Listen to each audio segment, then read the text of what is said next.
जय हिंद साथियों। प्रभात, नमस्कार, स्वागत है आप सभी का आपके अपने चहेते प्लेटफॉर्म टीचर्स एकेडमी पर। मैं आकाश विक्रम सिंह, आपकी बायोलॉजी फैकल्टी। तो भाई फिर से आज प्रस्तुत हुआ आप लोगों के सामने बीपीएससी टीआरई 4.0 के लिए प्रैक्टिस सेट सेकंड लेकर। ये प्रैक्टिस हम लोग कर किसके लिए रहे हैं सर? तो आप बोलेंगे बीपीएससी टीआरई 4.0 के लिए है। साइंस बायोलॉजी 9th-10th वर्ग वालों के लिए प्रैक्टिस है। ये प्रैक्टिस आपकी NVS, KVS, Delhi triple S, BEMRS, इन सभी एग्जाम में आपके लिए फायदेमंद होगी। अगर आप कहीं का टीजीटी दे रहे हो, इवन पीजीटी दे रहे हो, वहां पर भी आपको ये प्रैक्टिस फायदा पहुंचाएगी। ठीक है भाई। तो इसी क्रम में good morning Preeti ji, Radhe Radhe nature blog जी, गुड मॉर्निंग आशीष जी। इसी क्रम में अगर हम लोग देखें, जैसा कि आप लोगों को पता है कि हमारे टोटल 3 नए बैच चल रहे हैं। एक है बीपीएससी टीआरई 4.0 साइंस के लिए, सेकंड है एनवीएस टीजीटी साइंस 2024 के लिए, थर्ड है एमपी टेट वर्ग 2 मेंस साइंस के लिए। इसमें आपको 3 टीचर पढ़ाते हुए दिखेंगे। केमिस्ट्री आपके doctor Mahesh Singh sir, biology आपके आकाश सर, और फिजिक्स आपके हारिस मुस्तफ़ा सर पढ़ाते हुए दिखेंगे। यहाँ पर संस्था के 2 नंबर दिए गए हैं। अगर आपने अभी तक कोई भी बैच ज्वाइन नहीं किया है तो इस नंबर पर कॉल या व्हाट्सअप करके आप लोग बैच से रिलेटेड जानकारी ले सकते हो और बैच को ज्वाइन कर सकते हो। हम प्रोवाइड क्या चीज़ें करेंगे सर? तो हम live class, recorded class, notes, mentorship, ये सारी चीज़ें प्रोवाइड करेंगे। स्वागत है भाई आप सभी का। प्रियांशी तलवार जी नमस्ते। बिल्कुल, गुड मॉर्निंग आप सभी को भाई। आशीष जी जुड़े हैं, प्रभाकर जी, स्वाति जी, प्रियांशी जी, रश्मि जी, छाया जी, नेचर ब्लॉग जी, आशीष जी। ठीक है भाई, चलिए। तो एक बार क्लियर कर दीजिए, ऑडियो वीडियो क्लियर है भाई? ऑडियो वीडियो क्लियर है तो हम लोग प्रैक्टिस सेट सेकंड को देखा जाए फिर। बर्थडे गर्ल, किसका बर्थडे है भाई? प्रभाकर जी, राधे राधे भाई। चलिए शुरू करते हैं भाई आज की क्लास को और लेते हैं पहला सवाल। फर्स्ट क्वेश्चन आपकी स्क्रीन पर है। विच of the following organism is an example of saprophytic nutrition? निम्नलिखित में से कौन सा जीव मृतोपजीवी पोषण का एक उदाहरण है? Clostridium, spirogyra, fungi, paramecium. 4 option आपके सामने हैं। ऑल क्लियर सर, बहुत बढ़िया, बहुत बढ़िया भाई। चलिए जवाब दीजिए भाई, आप लोगों के कमेंट का इंतजार है। जवाब दीजिए। राधे राधे करुणा जी, गुड मॉर्निंग भाई। चलिए जवाब आना शुरू हो जाना चाहिए भाई। 1 का सी आ रहा है। Happy birthday to birthday girl. अरे किसका बर्थडे है भाई? हमको भी बताइए, हम भी विश कर देंगे। एक का सी आ रहा है आंसर, फर्स्ट का आंसर सी आ रहा है भाई। फर्स्ट का आंसर सी आ रहा है, फंजाई। आइए देखते हैं। आपसे बोल रहा है क्लॉस्ट्रिडियम, क्या है? बैक्टीरिया है भैया। क्लॉस्ट्रिडियम बैक्टीरिया है। कैसा न्यूट्रिशन होगा इसका? आप बोलेंगे सर क्लॉस्ट्रिडियम डिजीज काजिंग होता है, ठीक है, टिटैनी काज करता है, क्लॉस्ट्रिडियम टिटैनी। तो ये कैसा हो सकता है? आप बोलेंगे सर ये तो एक तो पैथोजेनिक होगा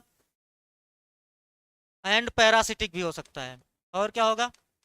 पैरासिटिक मोड ऑफ न्यूट्रिशन ये शो कराएगा। स्पाइरोगायरा की बात करें सर, ग्रीन एल्गी है, ग्रीन एल्गी है ये। स्पाइरोगायरा ग्रीन एल्गी है। इसका मतलब सर फोटोसिंथेसिस शो कराएगा, फोटोसिंथेटिक होगा ये आपका सर फोटोसिंथेटिक होगा। फंजाई की बात करें सर, हेट्रोट्रॉपिक नेचर का होता है, हेट्रोट्रॉफिक नेचर का होता है सर, हेट्रोट्रॉफिक नेचर का होगा। और ये इसका मोड ऑफ न्यूट्रिशन कैसा होगा? सेप्रोफिटिक होगा। सेप्रोफिटिक का मतलब क्या है सर? सेप्रोफिटिक का मतलब है कि ऐसा ऑर्गेनिज्म जो डेड एंड डिकेइंग मैटर पर डिपेंड करे, डेड एंड डिकेइंग मैटर पर डिपेंड करे। अच्छा, स्वाति जी का बर्थडे है, चलिए happy birthday Swati ji. Paramecium, paramecium की बात करें सर, ये होलोजोइक न्यूट्रिशन को शो कराता है, होलोजोइक न्यूट्रिशन शो कराता है। ये सब चीजें ध्यान रखिएगा। आंसर आपका बनेगा क्या? फर्स्ट का आंसर बनेगा सी, फंजाई। फंजाई आपका हेट्रो कैसा न्यूट्रिशन शो करा रहा है? सेप्रोफिटिक टाइप का। बहुत बढ़िया।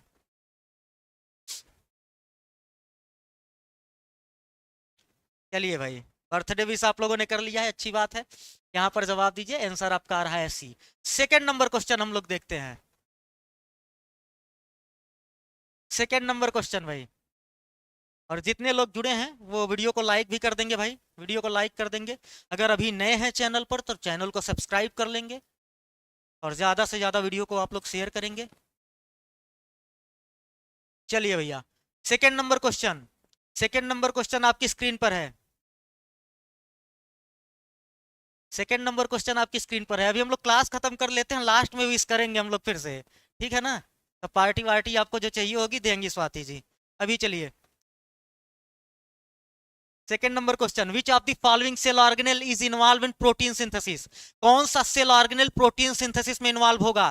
Chloroplast, lysosome, rough endoplasmic reticulum, smooth endoplasmic reticulum? बताइएगा भैया, कौन सा सेल ऑर्गेनेल आपका किसमें, प्रोटीन सिंथेसिस में, प्रोटीन सिंथेसिस में इन्वॉल्व होगा? जवाब देना है आपको।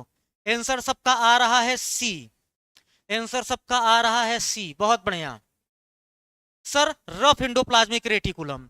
अच्छी बात है, हम लोग देखते हैं क्लोरोप्लास्ट क्या करता है। आप बोलेंगे सर फोटोसिंथेसिस, ये क्लोरोफिल पिगमेंट कंटेन करेगा और फोटोसिंथेसिस में हेल्प करेगा। लाइसोसोम की बात कर लें, ये extra cellular and intra cellular digestion कराएगा। Extra and intra cellular digestion कराता है। सुसाइडल बैग ऑफ सेल बोलते हैं हम लोग इसे। पीएच 5 होता है, ये हाइड्रोलाइसिस एंजाइम कंटेन करके रखता है। ठीक, आरईआर की बात करें सर, तो रफ इंडोप्लाज्मिक रेटिकुलम प्रोटीन की सिंथेसिस कराता है, और स्मूथ इंडोप्लाज्मिक रेटिकुलम आपका ये लिपिड और स्टीरॉयडल हार्मोन की, smooth endoplasmic reticulum sir lipid and steroidal steroidal hormones का सिंथेसिस कराता है, हार्मोन्स की सिंथेसिस कराएगा। और आरईआर आपका प्रोटीन की सिंथेसिस कराएगा। किसकी सिंथेसिस कराएगा भैया? प्रोटीन की सिंथेसिस कराएगा। तो आंसर आपका बन रहा है सी, रफ इंडोप्लाज्मिक रेटिकुलम। बहुत बढ़िया, जवाब सबके अच्छे आ रहे हैं भैया, रफ इंडोप्लाज्मिक रेटिकुलम। चलिए अगला सवाल, third number question, what is the life span of RBC? What is the life span of RBC? Red blood corpuscle का जीवन काल क्या होगा? देखिए, सवाल आपको हो सकता है हल्के समझ में आए, पर हल्के में मत लीजिएगा। जो क्वेश्चन आपके सामने रखा गया है, ये Delhi triple S B TGT का पीवाईक्यू है, पीवाईक्यू है। तो इसलिए बहुत परेशान मत होइएगा कि हल्के सवाल हैं, हल्का सवाल नहीं है, ऐसा ही पेपर आता है। अच्छे सवाल है भाई, तो आराम से सॉल्व करिएगा, इसका जवाब दीजिए। आरबीसी का जीवन काल 3 का आंसर आ रहा है डी, 120 डेज। चलिए, 120 दिन होता है आरबीसी का जीवन काल। मैं कुछ आपसे पूछना चाहूंगा, डब्ल्यूबीसी का जीवन काल बताइए, डब्ल्यूबीसी का जीवन काल बताइए। प्लेटलेट्स का भी जीवन काल बताइए, प्लेटलेट्स का भी जीवन काल बताइए। क्या आप बताइए भैया, डब्ल्यूबीसी का लाइफ स्पान, प्लेटलेट का लाइफ स्पान, डब्ल्यूबीसी का लाइफ स्पान और प्लेटलेट का लाइफ स्पान, डब्ल्यूबीसी और प्लेटलेट का लाइफ स्पान बताइए भाई, डब्ल्यूबीसी और प्लेटलेट का लाइफ स्पान, डब्ल्यूबीसी और प्लेटलेट का लाइफ स्पान बताइए, डब्ल्यूबीसी एंड प्लेटलेट का लाइफ स्पान। अभी तक किसी का जवाब आया नहीं है।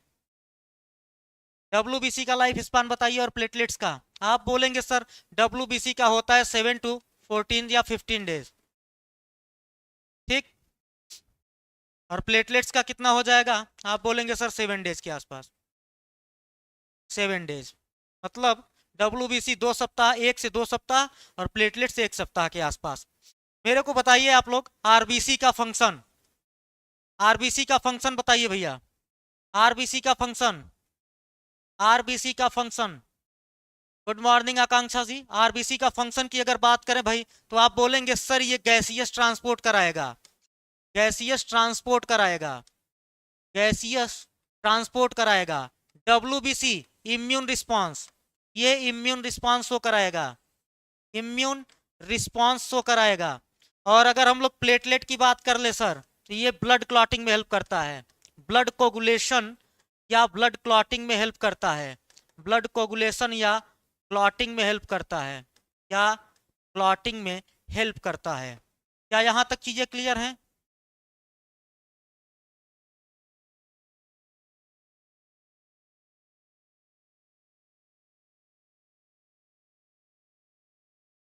यहां तक चीजें क्लियर हैं भैया? चलिए बहुत बढ़िया, अगला देखते हैं। Pulmonary artery supply, pulmonary artery की बात हो रही है, supply the blood to which vital organ in human being. इसका जवाब दीजिए कि मनुष्यों में फुसफुसी धमनियां किस महत्वपूर्ण अंग को रक्त की आपूर्ति करती हैं? Lungs, brain, liver, kidney. बताइएगा भैया। Lungs, brain, liver, kidney. Pulmonary artery की बात हो रही है, बताइए ये किसको ब्लड सप्लाई करता है? पल्मोनरी आर्टरी किसे ब्लड सप्लाई करेगा? पल्मोनरी आर्टरी किसे ब्लड सप्लाई करेगा भैया? चलिए एक फिगर बना लेते हैं, मान लेते हैं ये आपका क्या है? लंग्स है, ऐसे ही बना लेते हैं, ये लंग्स मान लेते हैं, ठीक। इसे हमने लिख लिया लंग्स। यहाँ पर एक हार्ट बना लेते हैं सुंदर सा। चलिए ये हो गया हार्ट आपका। Right auricle, right ventricle, left auricle, left ventricle. और यहाँ पर बना लेते हैं बॉडी आर्गन। ये हो गया आपका बॉडी आर्गन। क्या है ये? Body argon.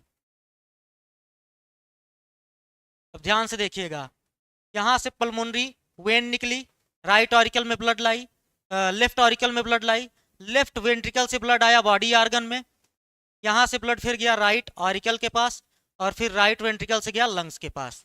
ठीक है, ये क्या है? ये है पल्मोनरी, ये है आपका पल्मोनरी वेन। कैसा ब्लड है? ऑक्सीजनेटेड ब्लड है। ये है आपका डॉर्सल एओर्टा, डॉर्सल एओर्टा। इसी यहाँ पर भी होगा आपका ऑक्सीजनेटेड ब्लड, इसी को बोलते हैं सिस्टेमिक आर्टरी, इसी को बोलते हैं सिस्टेमिक आर्टरी। ठीक है भाई। बॉडी आर्गन से आपका निकलेगा वेना कावा। क्या होगा? Vena cava. वेना कावा को ही बोलते हैं सिस्टेमिक वेन, इसी को बोलते हैं सिस्टेमिक वेन। यहाँ पर डीऑक्सीजनेटेड ब्लड होगा, मतलब कार्बन डाइऑक्साइड रिच होगा। ठीक है, ये होगी आपकी पल्मोनरी, ये होगी pulmonary, pulmonary artery. Pulmonary artery जो आपकी है, ये डीऑक्सीजनेटेड ब्लड है या कार्बन डाइऑक्साइड रिच ब्लड है, ये ब्लड ले जा रही है लंग्स के पास। अब आप ये देखकर बताइए कि पल्मोनरी आर्टरी कहां से कहां ब्लड पहुंचा रही है? सर किसका हार्ट है? अरे मेरा ही होगा, और किसका होगा? ठीक है, हमने देखा कि लंग से पल्मोनरी वेन ने ब्लड पहुंचाया लेफ्ट ऑरिकल के पास, फिर लेफ्ट वेंट्रिकल से ब्लड डॉर्सल एरोटा के थ्रू बॉडी आर्गन में गया, बॉडी आर्गन से वेना कावा के थ्रू ब्लड गया राइट ऑरिकल में, और राइट वेंट्रिकल से ब्लड गया आपका लंग्स के पास पल्मोनरी आर्टरी के थ्रू। तो किसके पास पल्मोनरी आर्टरी ब्लड पहुंचा रहा है? आपका जवाब होगा सर लंग्स के पास। किसके पास भैया? लंग्स के पास। आंसर क्या होना चाहिए? आंसर आपका होना चाहिए ए। आंसर आपका क्या होना चाहिए? ए होना चाहिए। आंसर समझ में आया कि नहीं? आंसर आपका होना चाहिए ए। आपसे पल्मोनरी आर्टरी पूछा है, तो ये राइट वेंट्रिकल से ब्लड पहुंचा रहा है लंग्स के पास। ठीक, बहुत बढ़िया। चलिए अगला सवाल भाई। Plastids play major role, plastids play major role in which of the following life process? निम्नलिखित में से जीवन प्रक्रिया में प्लास्टिड एक प्रमुख भूमिका निभाते हैं? रिस्पायरेशन में, सर्कुलेशन में, ट्रांसपायरेशन में, या आपका फोटोसिंथेसिस में? या आपका फोटोसिंथेसिस में? बताइएगा भैया, या आपका फोटोसिंथेसिस में? प्लास्टिड कहां पर रोल प्ले कर रहा है मेजर अपना? जवाब दीजिए।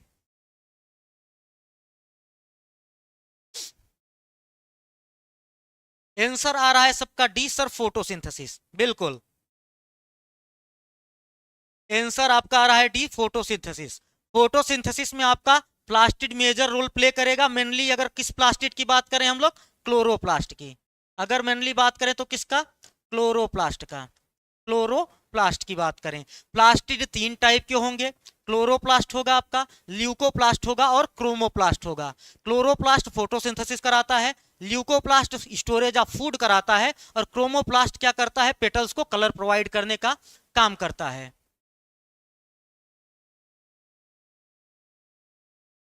आकांक्षा, आज हम फर्स्ट बार क्लास ले रहे हैं सर की। स्वागत है आकांक्षा जी। चलिए भाई, हाँ बिल्कुल, यहां तक चीजें क्लियर हैं कि नहीं भैया?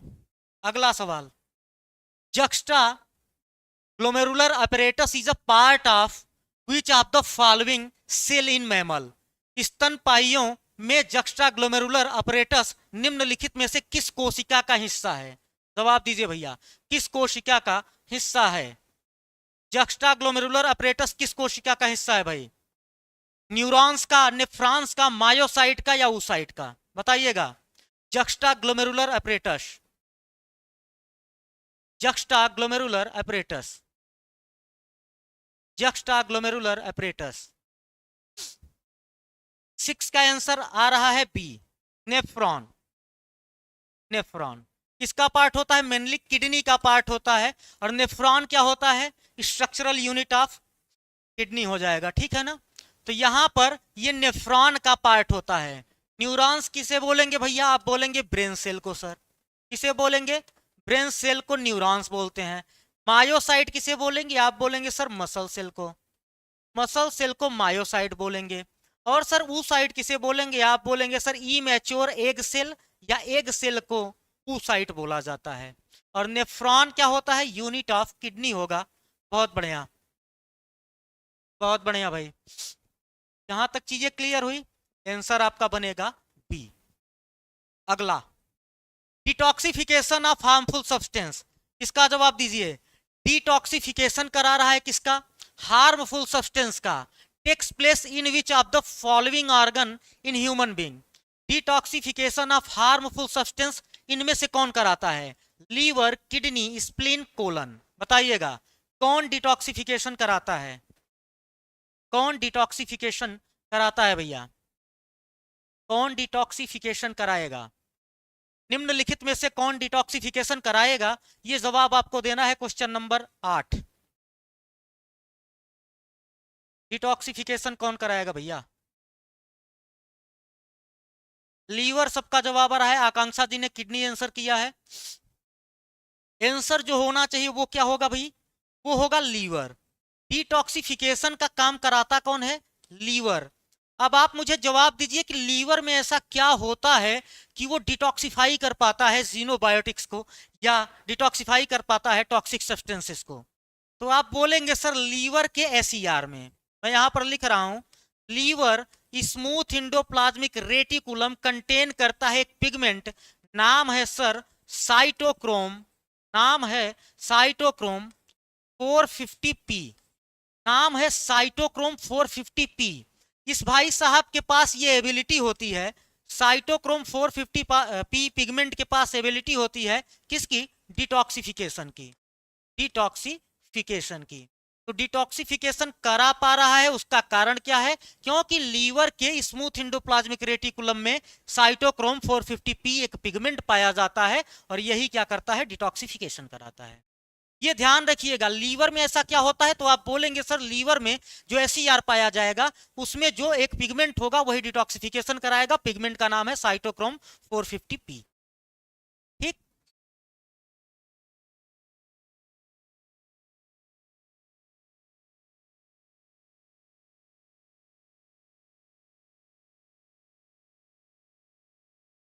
अनुराधा जी सर हम इस बार को यूपीएससी टीजीटी साइंस बैच लिए हैं सर जी। बायो तो डीप समझ आ जाती है but physics chemistry TGT PGT LT level का पढ़ा सर।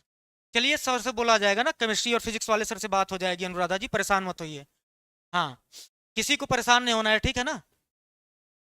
चीजें दिक्कत नहीं देंगी, जहां जिस लेवल की चीजें आपको जरूरत पड़ेगी वही मिलेगा, परेशान नहीं होना है।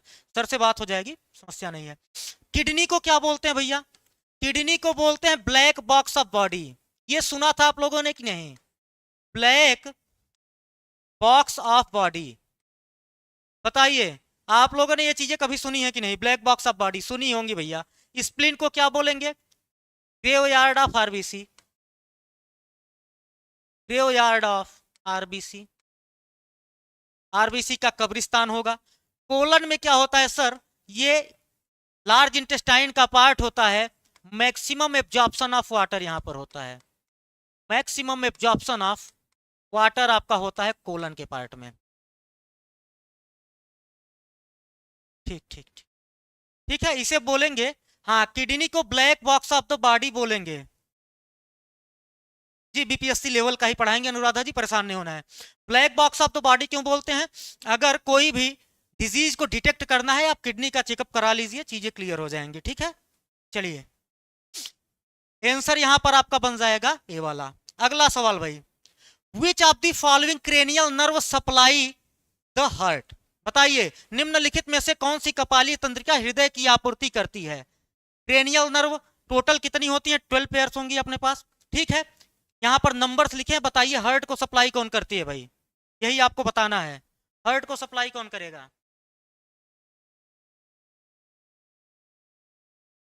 आशीष जी बोल रहे हैं स्मॉल इंटेस्टाइन में। अरे भाई स्मॉल इंटेस्टाइन में मैक्सिमम एब्जॉर्प्शन ऑफ फूड होता है, न कि वाटर होता है। मैंने यहां वाटर की बात की है आशीष जी। 8 का आंसर ए होगा, वेगस। बहुत बढ़िया। 10th नंबर जो आपकी नर्व होगी उसे बोलेंगे वेगस। क्या बोलते हैं? वेगस बोलते हैं। और वेगस नर्व ही हार्ट को क्या करती है? सप्लाई प्रोड्यूस करती है। 9th का नाम क्या है बताइए? 7th का नाम क्या है? 12 का नाम क्या है बताइएगा भैया? 9th का नाम क्या है बताइए? आप बोलेंगे सर 9th का नाम हो जाएगा ग्लॉसोफेरिंजियल। 9th का नाम होगा ग्लॉसोफेरिंजियल। इसका नाम है ग्लॉसोफेरिंजियल। 7th का नाम है फेसियल। और यहां पर अगर हम लोग 12 की बात करें तो इसे बोलेंगे हाइपोग्लॉसल। ये हो जाएगी आपकी हाइपोग्लॉसल। ठीक, तो हार्ट को सप्लाई कौन करती है? आप बोलेंगे वैगस नर्व। ग्लॉसोफेरिंजियल नाम है, इसका मतलब ये टेस्ट का डिटेक्शन कराएगी। फेसियल का फेसियल एक्सप्रेशन के लिए है भैया। और हाइपोग्लॉसल की बात करें तो ये भी आपका टंग से रिलेट करेगा। ठीक, बहुत बढ़िया।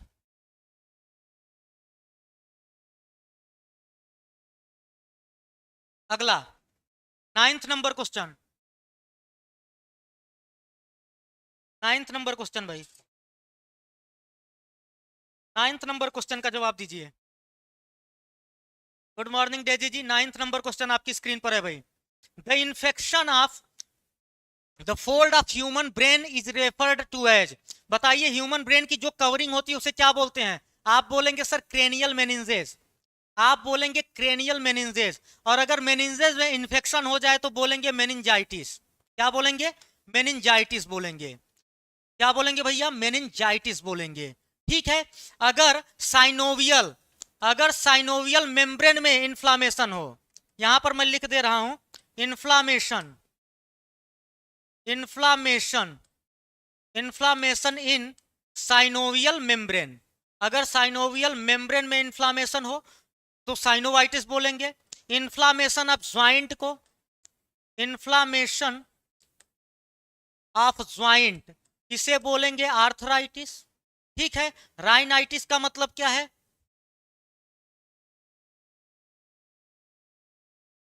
इन्फ्लामेशन ऑफ नाजल पैसेज अगर हो जाए भाई या नोज हो जाए तो इसे राइनाइटिस बोलते हैं। क्या बोलते हैं? नाजल मेम्ब्रेन भी हो सकता है यहां पर। ठीक है, बहुत बढ़िया।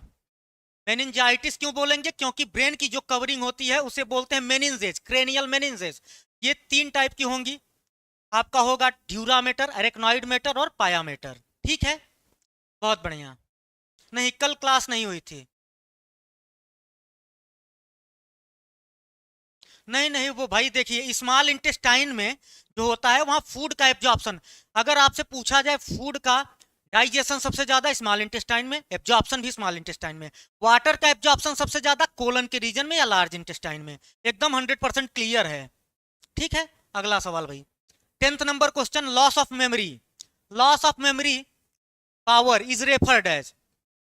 अगर मेमोरी पावर लॉस कर जाए तो इसे क्या बोलेंगे? स्मृति शक्ति का क्षय होना कहलाता है। AfrAsia, agnosia, amnesia, ataxia. बताइए अगर लॉस ऑफ मेमोरी हो जाए तो उसे क्या बोलेंगे? हाँ बिल्कुल डेप से याद कर सकते हैं। लॉस ऑफ मेमोरी अगर हो जाए, good morning Mehboob Alam ji. Loss of memory अगर हो जाए तो आप बोलेंगे सर एमनीसिया। इसे क्या बोलते हैं? एमनीसिया। कुछ टर्मिनोलॉजी है, ये ध्यान रखिएगा आप लोग। एमनीसिया। और इसमें 3 टर्म और दिए गए हैं, एफेसिया, एग्नोसिया और एटेक्सिया। ये कमेंट बॉक्स में आप लोग जवाब दीजिएगा, ये टर्म किससे रिलेट करते हैं, इसमें क्या लॉस होता है, इसका जवाब आपको देना है भैया। यहां पर आंसर आपका होगा एमनीसिया। बहुत बढ़िया। अगला 11 नंबर क्वेश्चन आपसे बोल रहा है, विच of the following is seen in negative geotropism. निम्नलिखित में से किसको ऋणात्मक भू अभिवर्तन में देखा जाता है। नेगेटिव जियोट्रॉपिज्म कहां पर देखा जाएगा। 4 ऑप्शन है, आपको देखकर बताना है। Downward growth of plant shoot is seen, upward growth of plant root is seen, downward growth of plant root is seen, upward growth of plant shoot is seen. बताइएगा, नेगेटिव जियोट्रॉपिज्म की बात हो रही है भैया।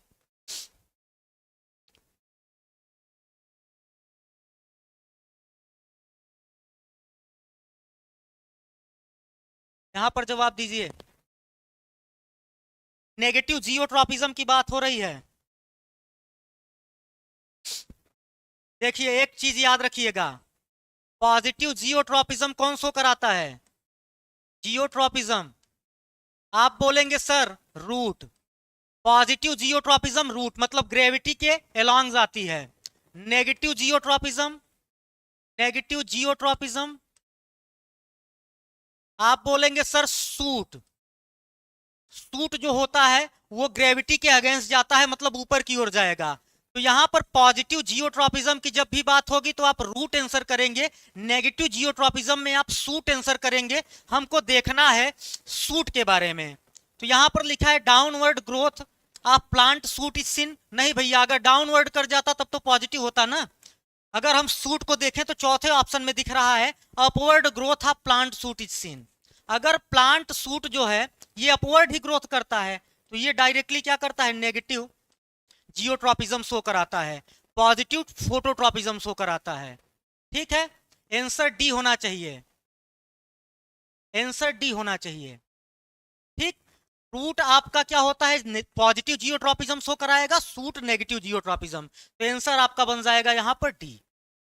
कुछ चीजें क्लियर हुई कि नहीं। अगर आपसे पूछा जाता पॉजिटिव फोटोट्रॉपिज्म तो आप कहते सूट, नेगेटिव फोटोट्रॉपिज्म आप कहते रूट। ठीक, बहुत बढ़िया। अगला, which of the following organ secrete the hormone gastrin. कौन सा ऑर्गन गैस्ट्रिन हार्मोन को सिक्रीट कराता है। Liver, stomach, pancreas, duodenum. बताइए गैस्ट्रिन हार्मोन को कौन सिक्रीट कराएगा, कौन सा ऑर्गन गैस्ट्रिन हार्मोन को। हाँ बिल्कुल डी ही आंसर दी है भाई, डी ही आंसर दी है। नहीं नहीं, हमने जो चीजें बताई उसके अकॉर्डिंग आप आएंगे तो आपको आंसर मिलेगा। यहां पर बताइए गैस्ट्रिन हार्मोन को कौन सिक्रीट कराता है। 12 का आंसर कुछ लोगों का डी भी आ रहा है, कुछ लोगों का बी भी आ रहा है। 12 का आंसर होना क्या चाहिए, गैस्ट्रिन हार्मोन आपका आता है स्टमक से।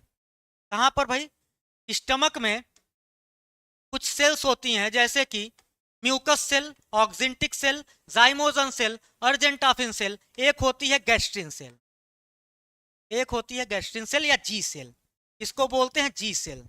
क्या बोलते हैं, जी सेल।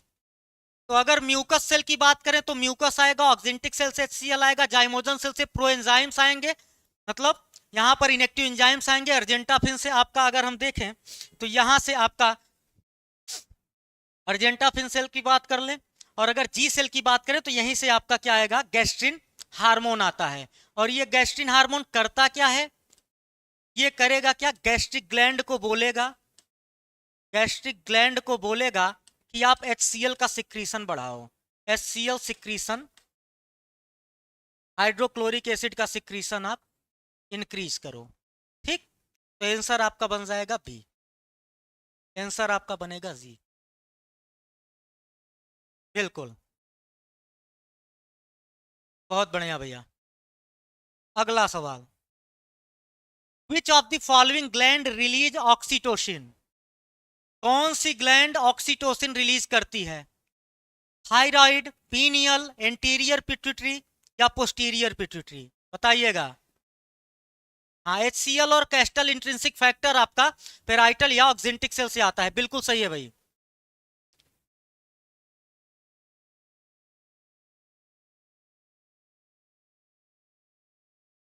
अरे कोई दिक्कत नहीं अनुराधा जी, वो सॉर्ट आउट हो जाएगा, ऐसा नहीं है।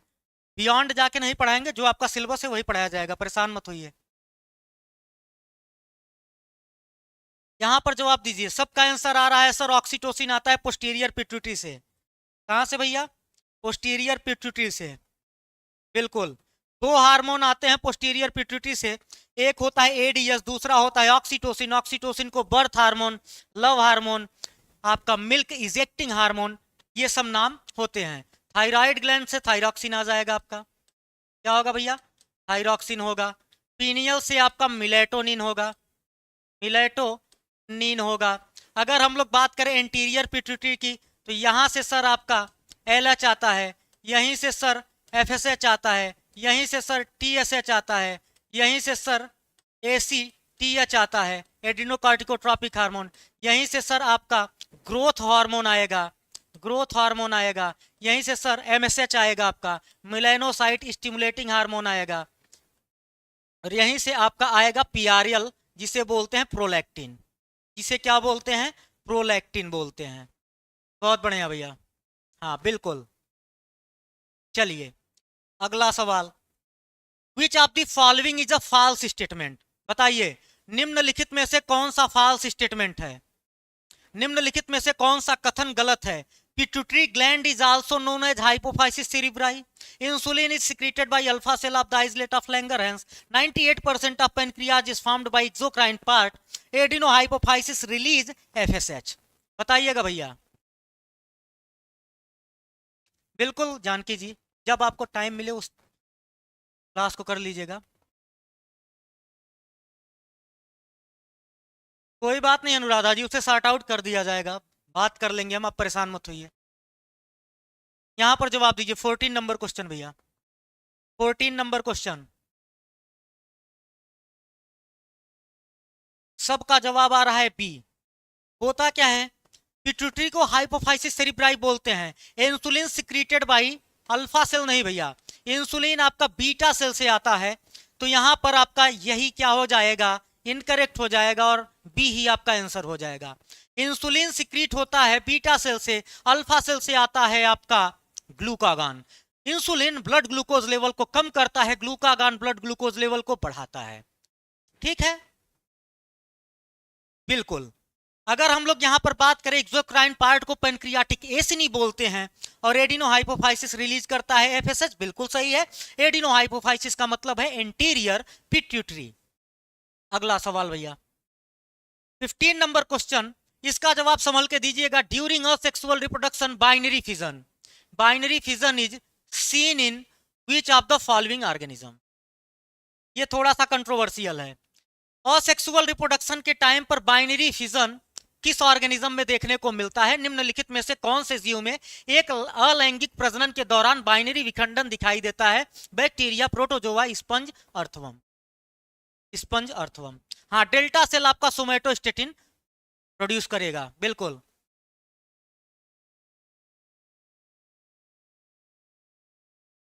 आंसर बी आ रहा है भैया।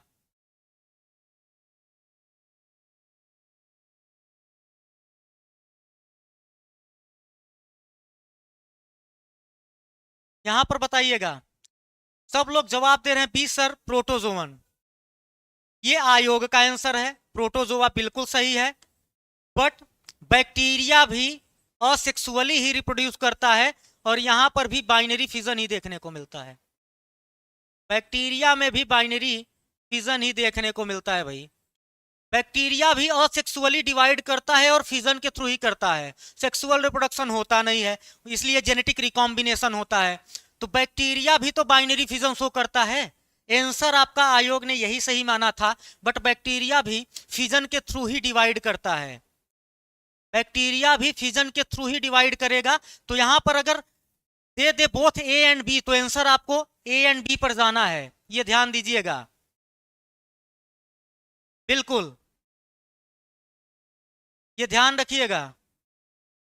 अगला सवाल, what is normal gestation period of human? Human में पूछ रहा है, ह्यूमन बीइंग में पूछ रहा है नॉर्मल गेस्टेशन पीरियड, सामान्य गर्भधारण अवधि क्या है? ह्यूमन की बात हो रही है भैया। बताइएगा। हाँ बिल्कुल, यहाँ पर प्रोटोजोआ पर हम प्रेफर कर जाएंगे।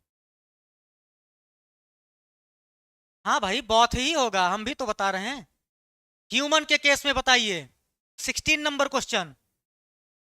ह्यूमन के केस में गेस्टेशन पीरियड होता है 9 मंथ, 9 मंथ्स 7 डेज। ये आपको किताब में लिखा मिल जाएगा। और अगर हम यहाँ पर देखें तो ये आपका हो जाएगा 280 कितना भैया, 280 यहाँ पर आंसर आपको दिख रहा है 270 डेज। आंसर आपका हो जाएगा सी। आंसर आपका हो जाएगा सी। बिल्कुल, आपकी किताब में 9 मंथ 7 डेज लिखा होता है, 270 से 280 दिन। आप 270 दिन पर टिक करिएगा। अगला सवाल, which of the following hormone play major role during, play major role during, कब भैया, milk ejection in human being, मनुष्यों में दूध के उत्सर्जन के दौरान निम्नलिखित में से कौन सा हार्मोन प्रमुख भूमिका निभाता है, progesterone, oestrogen, oxytocin, prolactin. Oxytocin या प्रोलैक्टिन, ऑक्सीटोसिन या प्रोलैक्टिन, इसका जवाब दीजिएगा भैया। 17 नंबर सवाल,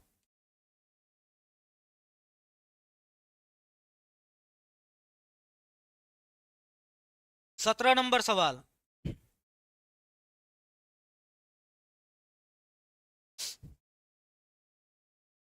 17 नंबर सवाल भाई।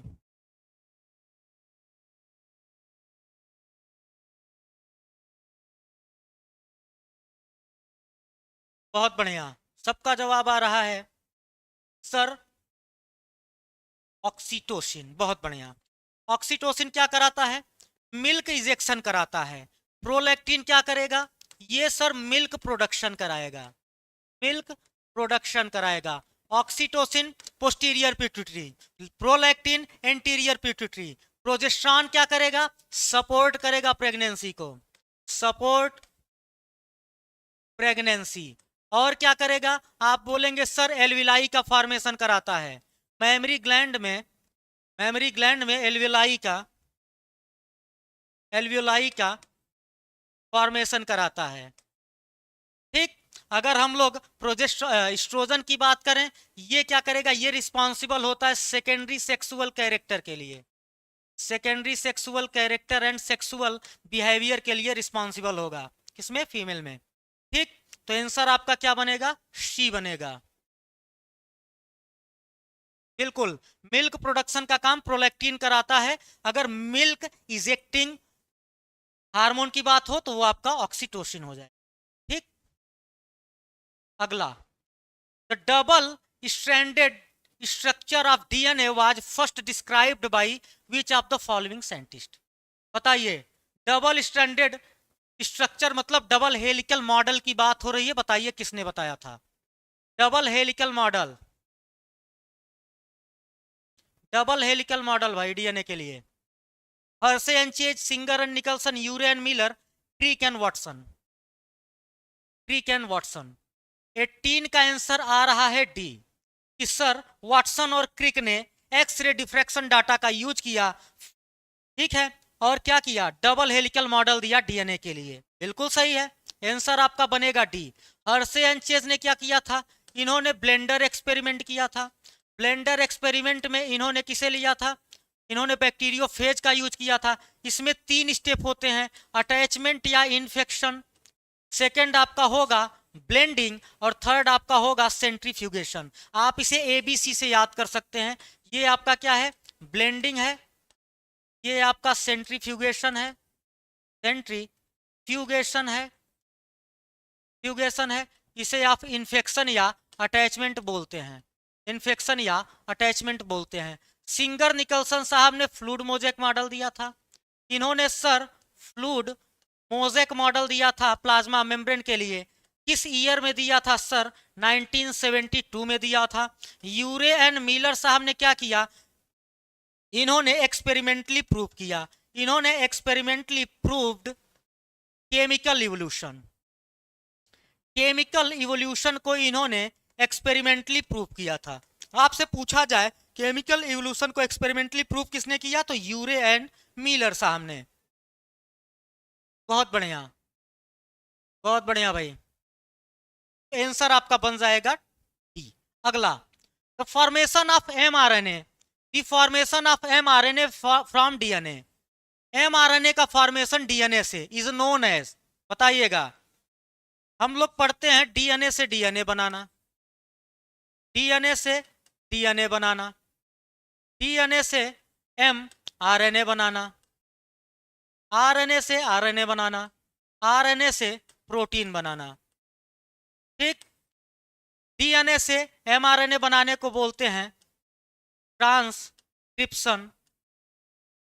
ठीक, आरएनए से प्रोटीन बनाना बोला जाता है ट्रांसलेशन, आरएनए से आरएनए रिप्लिकेशन या डुप्लीकेशन, और यहां पर डीएनए से डीएनए भी रिप्लिकेशन, रिप्लिकेशन।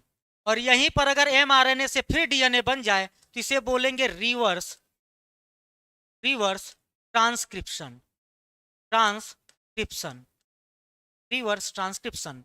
आपसे बोल रहा है कि एमआरएनए बन रहा है डीएनए से, तो यहां पर भैया डीएनए से एमआरएनए बनना ट्रांसक्रिप्शन कहलाता है। आंसर आपका बन जाएगा ए, आंसर आपका बन जाएगा ए। बहुत बढ़िया, सबका जवाब आया है सर ट्रांसक्रिप्शन, और बिल्कुल सही भी है। ठीक, अगला सवाल भैया, who is popularly known as father of evolutionary biology, father of evolutionary biology, बताइए। Julian Huxley, Charles Darwin, Herbert Spencer, Stanley Miller. Father of evolutionary biology,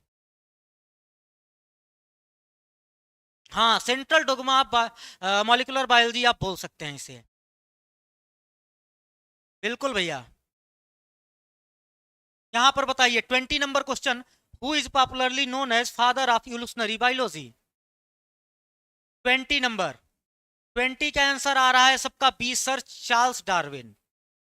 Darwin साहब को इवोल्यूशनरी बायोलॉजी का पिता माना जाता है। इन्होंने sir theory of natural selection दिया, थियरी ऑफ नेचुरल सिलेक्शन दिया, नेचुरल सिलेक्शन दिया, और क्या किया था, एक बुक लिखी थी इन्होंने, इन्होंने एक बुक लिखी, the origin of species, the origin of species, species. ठीक है, हर्बर्ट स्पेंसर साहब ने क्या किया, इन्होंने एक टर्म दिया था, एक टर्म इन्होंने दिया जिसको बोलते हैं survival of the fittest. Survival of the fittest term actual में हर्बर्ट स्पेंसर साहब ने दिया था। किसने, हर्बर्ट स्पेंसर साहब ने दिया था। स्टेनले मिलर साहब के बारे में हमने देखा कि यूरे और मिलर साहब ने मिलकर केमिकल इवोल्यूशन को एक्सपेरिमेंटली प्रूव किया था। जूलियन हक्सले साहब ने क्या किया, इन्होंने नियो सिस्टमैटिक या बायो सिस्टमैटिक के बारे में बताया। बहुत बढ़िया, तो यहां पर आंसर आपका बनेगा क्या, आंसर आपका बी बन रहा है। बहुत बढ़िया भाई, सबका जवाब अच्छा आ रहा है, आंसर आपका बी बन गया। अगला सवाल, चलिए 21 नंबर question, lichen are formed, lichen are formed as symbiotic association between, बताइए लाइकेन किसके बीच का सिम्बियोटिक एसोसिएशन है। Lichen are symbiotic association between, हाँ, डार्विन साहब ने पेनजेनेसिस थ्योरी दी थी, बिल्कुल करेक्ट है भाई महबूब आलम जी। यहां पर बताइए, हाँ, ओपेरिन एंड हेल्डन साहब ने ओरिजिन ऑफ लाइफ दिया था, बिल्कुल भाई। लाइकेन सिम्बियोटिक एसोसिएशन है एल्गी और फंजाई के बीच में, बहुत बढ़िया। Mutual relationship between algae and fungi, इसी को लाइकेन बोलते हैं। एल्गी में एल्गी वाले कंपोनेंट को फाइकोबायंट और फंजाई वाले कंपोनेंट को माइकोबायंट बोलते हैं। ये दोनों एक दूसरे पर फना होते हैं, एक दूसरे के मोहब्बत में पागल होते हैं। ठीक, अगला सवाल हम लोग देखते हैं 22 नंबर क्वेश्चन, लाइकेन आपका सल्फर डाइऑक्साइड पॉल्यूशन के लिए भी इंडिकेटर का काम करता है, पॉल्यूटेड एरिया में ग्रो नहीं करता। Which among the following has first proposed the concept of ecology, सबसे पहले आपसे बोल रहा है first proposed the concept of ecology. Concept of ecology किसने प्रपोज किया था, डार्विन ने, लिनियस ने, हक्सले ने, टेंसले ने, बताइएगा।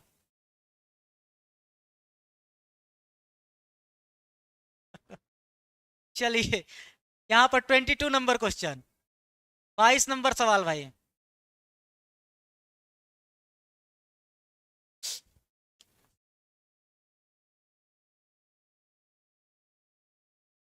कॉन्सेप्ट ऑफ इकोलॉजी, बहुत बढ़िया जवाब आ रहा है सर टेंसले साहब ने, एजी टेंसले साहब ने, इन्होंने कॉन्सेप्ट ऑफ इकोलॉजी दिया और इकोसिस्टम टर्म दिया, इकोसिस्टम टर्म भी इन्होंने ही दिया था और कॉन्सेप्ट ऑफ इकोलॉजी भी इन्होंने प्रपोज किया। ठीक है, कॉन्सेप्ट ऑफ इकोलॉजी भी इन्होंने ही क्या किया, प्रपोज किया। ठीक, डार्विन साहब के बारे में अभी हमने देखा। लिनियस साहब की बात करें तो इन्होंने बाइनोमियल नॉमेनक्लेचर दिया, बाइनोमियल नॉमेनक्लेचर दिया, नॉमेनक्लेचर दिया, और क्या दिया भैया, इन्होंने टू किंगडम क्लासिफिकेशन भी दिया, टू के क्लासिफिकेशन भी दिया, किसने, लिनियस साहब ने, लिनियस साहब ने टू के क्लासिफिकेशन भी दिया। यहां पर आंसर हम लोग करेंगे टेंसले साहब को। हाँ, फादर ऑफ इकोलॉजी आपके रीटर साहब हैं, बिल्कुल।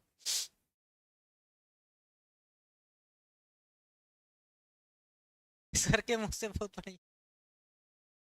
चलिए अगला सवाल भैया, ozone hole, ozone layer is present in which region of atmosphere, वायुमंडल के किस क्षेत्र में ओजोन की परत मौजूद है, स्ट्रेटोस्फियर, आइनोस्फियर, ट्रोपोस्फियर, एक्सोस्फियर, बताइए।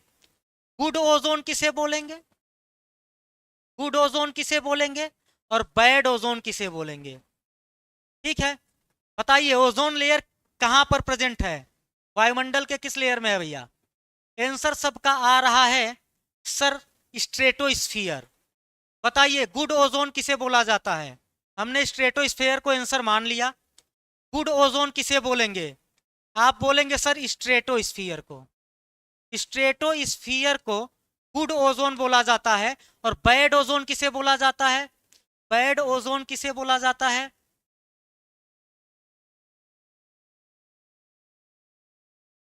बैड ओजोन किसे बोला जाता है भैया, आप बोलेंगे सर ट्रोपोस्फियर को, ट्रोफो ट्रोपोस्फियर को, ट्रोपोस्फियर को बैड ओजोन बोला जाता है, ये ध्यान रखिएगा। ठीक, ये भी एक सवाल है।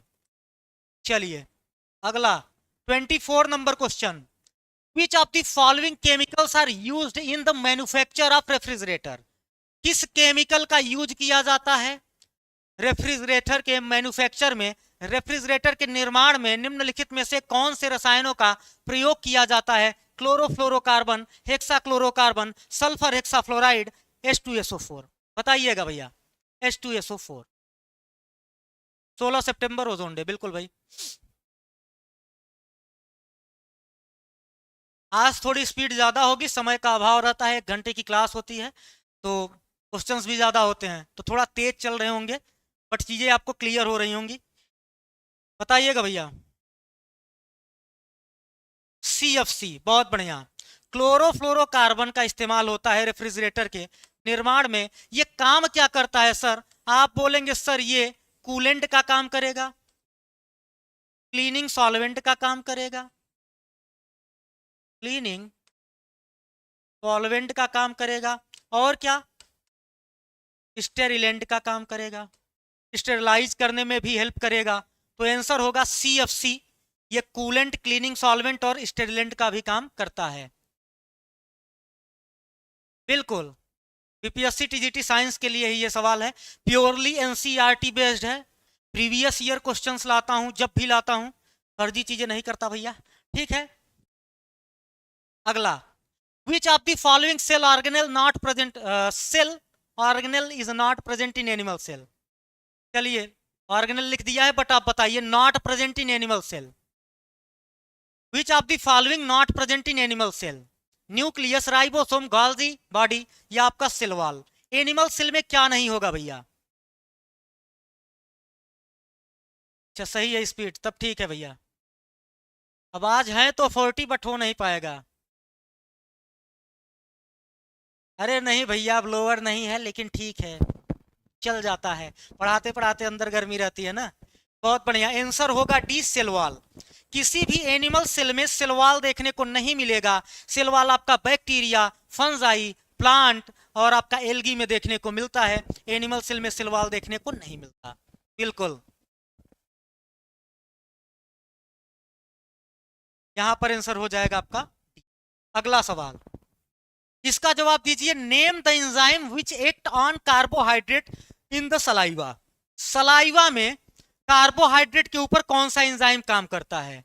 ये आपका हुआ स्टार्च। स्टार्च कन्वर्ट होता है माल्टोज में। बताइए एंजाइम कौन सा होगा? एंजाइम कौन सा होगा भैया?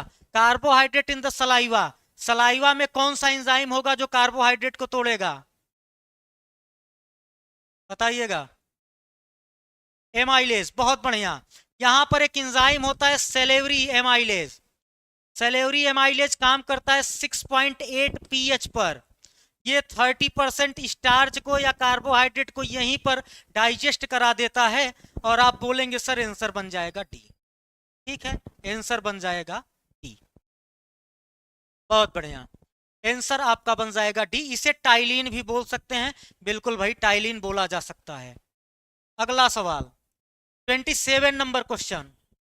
27 number question, name the filtration unit of excretory. आपसे बोल रहा है filtration unit of the excretory system in human. मनुष्य के उत्सर्जन प्रणाली की निस्यंदन इकाइयों का नाम है न्यूरॉन, नेफ्रॉन, यूरेटर, यूरेथ्रा। बताइए filtration unit of human excretory system. Filtration unit of human excretory system. Good morning Syed Ali ji, बताइए भैया। 27 नंबर क्वेश्चन, आंसर आ रहा है सर पी। नेफ्रॉन को क्या बोलते हैं? फिल्ट्रेशन यूनिट बोलते हैं, बेसिक यूनिट बोलते हैं, फंक्शनल यूनिट बोलेंगे एक्सक्रीटरी सिस्टम का। ठीक, बहुत बढ़िया, बहुत बढ़िया भैया। अगला सवाल, नेक्स्ट क्वेश्चन 28 नंबर क्वेश्चन, lysosome are also called. Lysosome को क्या बोलते हैं भैया? Lysosome are also called. Lysosome are also called power house of the cell, protein factory of the cell, suicidal bag of the cell, kitchen of the cell. Kitchen of the cell. 28 का answer सब दे रहे हैं sir, suicidal bag of the cell, atom bomb of the cell. ये सब नाम है lysosome के। इसे एटम बम ऑफ सेल भी बोल सकते हैं, ये बताया हूं, एटम बॉम्ब ऑफ सेल। तो आप बताइए power house of the cell कौन होगा? आप बोलेंगे सर माइटोकॉन्ड्रिया। ये तो काम सिर्फ माइटोकॉन्ड्रिया कर सकता है। ठीक है, प्रोटीन फैक्ट्री की बात करें सर, आप बोलेंगे सर राइबोसोम। क्या हो जाएगा भैया? Ribosome. Kitchen of the cell की बात कर लें सर, आप बोलेंगे सर या तो प्लास्टिड आंसर में दिया होगा या तो क्लोरोप्लास्ट लिखा होगा, या तो क्लोरोप्लास्ट लिखा होगा, प्लास्टिड लिखा होगा या तो क्लोरोप्लास्ट लिखा होगा किचन ऑफ द सेल। ठीक, जनरली लीफ भी करके आंसर दे सकता है, यहां पर लीफ भी आंसर दे सकता है, मीजोफिल सेल भी आंसर दे सकता है, लीफ के अलावा यहां पर मीजोफिल भी आंसर दे सकता है। ये सब किचन ऑफ द सेल बोले जाते हैं भैया। जहां पर क्लोरोफिल प्रेजेंट होगा वो लीफ में हो सकता है, मीजोफिल सेल में होगा लीफ के, क्लोरोप्लास्ट में पाया ही जाता है, नहीं देगा तो प्लास्टिड देगा। अरे भैया हम बता तो दिए, अकॉर्डिंग टू ऑप्शन जाइएगा, mesophyll cell, leaf, chloroplast, plastid चारों हो सकते हैं। बट अगर आपसे मोस्ट अप्रोप्रिएट पूछा जाएगा तो अगर ऑप्शन में क्लोरोप्लास्ट है तो क्लोरोप्लास्ट को आंसर कर लीजिएगा। ठीक है, चलिए अगला सवाल 29 number question, mycorrhiza are. Mycorrhiza are भैया, mycorrhiza are, mycorrhiza are. Mycorrhiza क्या होता है? Nitrogen fixing bacteria, carbon fixing bacteria, nitrogen fixing protozoa, nitrogen fixing fungi. Mycorrhiza actual में होता क्या है? आप बोलेंगे sir mutual relationship between fungi and root of higher plant. Fungi and root of higher plant. तो अगर भाई फंजाई और रूट ऑफ हायर प्लांट के बीच का ये क्या है, म्यूचुअल रिलेशन है, तो ये नाइट्रोजन फिक्सिंग फंजाई होगा। क्या होगा? नाइट्रोजन फिक्सिंग फंजाई होगा। नाइट्रोजन फिक्सिंग फंजाई होगा, नाइट्रोजन फिक्सिंग फंजाई होगा, बिल्कुल। अरे बैक्टीरिया नहीं होगा भैया, नाइट्रोजन फिक्सेशन कर पाए ऐसा फंजाई होगा, इसी को माइकोराइजा बोलते हैं। ठीक, ये नाइट्रोजन फिक्सिंग फंजाई होगा। अगर यहां पर लिखना है तो आप लिख सकते हैं फंजाई फंजाई या fungus and root of higher plant के बीच का relation, root of higher plants के बीच का जो रिलेशन होगा उसी को माइकोराइजा बोलते हैं। हाँ, बैक्टीरिया नहीं होगा। हाँ बिल्कुल। चलिए भैया, red rot is a disease caused by which of the following crop. बताइए, रेड रॉट डिजीज है निम्नलिखित में से किस फसल की बीमारी है? व्हीट की, सुगर केन की, पैडी की या चिकपी की? बताइए, रेड रॉट किसकी बीमारी है, किस क्रॉप की बीमारी है भैया? हाँ, रेड रॉट बताइए किसकी बीमारी है?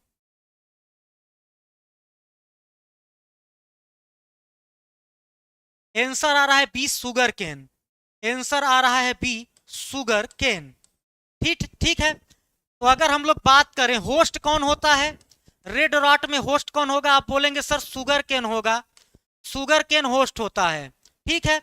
और नाम क्या होता है? सैकरम, सैकरम ऑफिसिनम, ठीक, या ऑफिसिनेल होता है। और अगर हम लोग आपसे पूछें कि यहां पर बताइए पैथोजन कौन सा होगा, पैथोजन कौन सा होगा भैया? होस्ट तो बता दिया, तो आप बोलेंगे यहां पर sir Colletotrichum, Colletotrichum falcatum, falcatum. Colletotrichum falcatum क्या करता है? ये red rot of sugarcane cause करता है। ड्यूटरोमाइसिटीज का मेंबर होगा,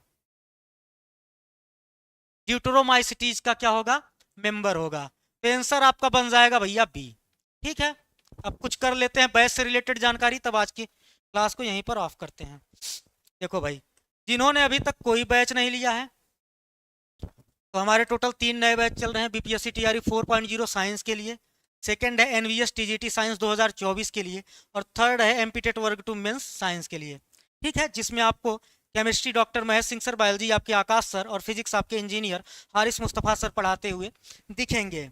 सर प्रोवाइड क्या चीज़ें हम करेंगे? तो सर लाइव क्लास होगी, रिकॉर्डेड क्लास होगी, नोट्स होगा, मेंटरशिप होगा।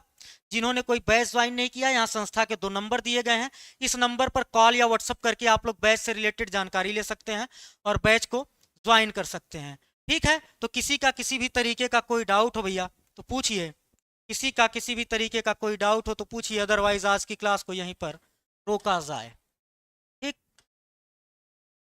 किसी का कुछ डाउट हो तो बताइए। चलिए ठीक है, तो मिलेंगे हम लोग कल की क्लास में एक नए प्रैक्टिस सेट के साथ। हाँ बिल्कुल, स्टेट क्वालिफाई करना मस्ट है भाई। तो मिलेंगे हम लोग कल की क्लास में एक नए प्रैक्टिस सेट के साथ। तब तक आप लोग स्वस्थ रहिए, मस्त रहिए, पढ़ाई में व्यस्त रहिए। धन्यवाद। Thank you all of you. जय हिंद।